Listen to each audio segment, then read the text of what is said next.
if there were some basic muscle building principles for women over 40, what would they be? Yeah, absolutely. So I have 4 things that I focus on that are really important. Amazing. Especially for women over 40. Okay. Now, the first one, and this might surprise you, don't get injured. Oh. Okay, so this has to take priority over everything else for this group. Okay.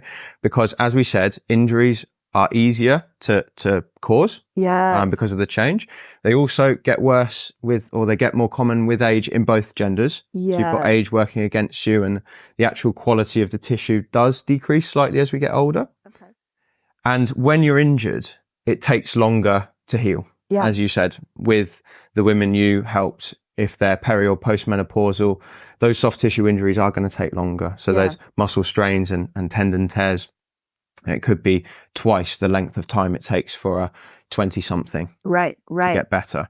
So a soft tissue injury can be catastrophic for your progress. Okay. So this is the vein I start with for everyone that runs through the whole thing. Yeah. Just don't get injured. Okay, so on that, let me walk through a scenario. Yes. So I decided at the end of December that I was going to start doing more strength training. I hired a trainer, and I was like, I'm going to go 3 times a week. Yeah. And I told her, I'm like, I want to lift really heavy weights. Yeah. And at some point, about 8 weeks in, I started feeling a funky shoulder thing. And then I happened to go play tennis that week, and I hadn't played in a while. And that shoulder thing got a little bit harder. Yes. And then I kept doing my old technique of like, let me push through it. Yeah.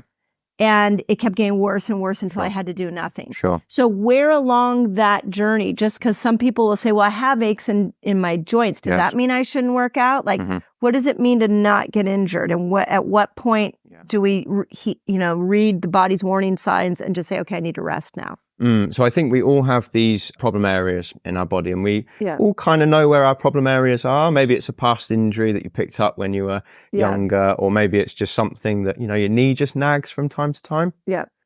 If you know you have that problem, one of the most important things to do is to make sure that you're trying to almost proactively manage it. Yeah. So that might mean paying extra attention to it in the warm-up before you start. Okay. And that brings me on to another important topic, is that your warm-up is incredibly important when you're going through the menopause and afterwards. Much more important than when you're in your teens and 20s. Right. Okay. So coming at it from the lens of a man, when I was 18 years old, I could go into the gym. I could however much weight I wanted on the bar, and I could lift it, and I wouldn't feel anything. Even if it was bad technique, even if I hadn't warmed up, I was fine. Fast forward to 32.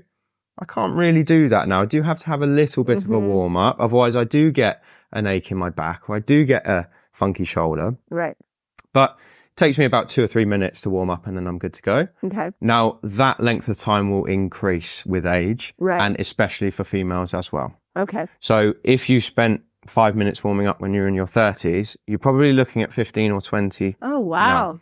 Yeah. And what's a warm-up look like? So a myth about a warm-up is that it's just to get on a treadmill and walk for 10 minutes, or to get on a bike and cycle for 10 minutes. I'm afraid if we're lifting weights or if we're playing sport, it doesn't really cut it.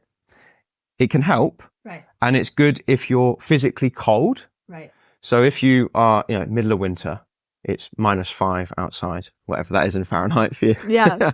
And we don't have winter in California. but I can. We do here. It's still winter right now. And right.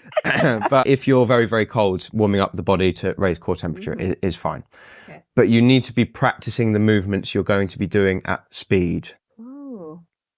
Slowly and controlled, and building up to the load you're going to be using. Okay. So if we're talking about resistance training, and let's say you've got your funky shoulder, right? And you want to go and do some bench press. Yeah. So what you might do is you would go in and you would take a very, very light dumbbell and just start doing some nice slow rotations to almost warm up that rotator cuff. Okay. The next thing you would do is you would go over to the bench, the exercise you're going to be doing, and practice the movement with no weight. Okay. Just to make sure that movement pattern is almost solidified in your brain. Right. So your body knows what's coming. It's starting to get ready for what you're actually about to do next. Amazing.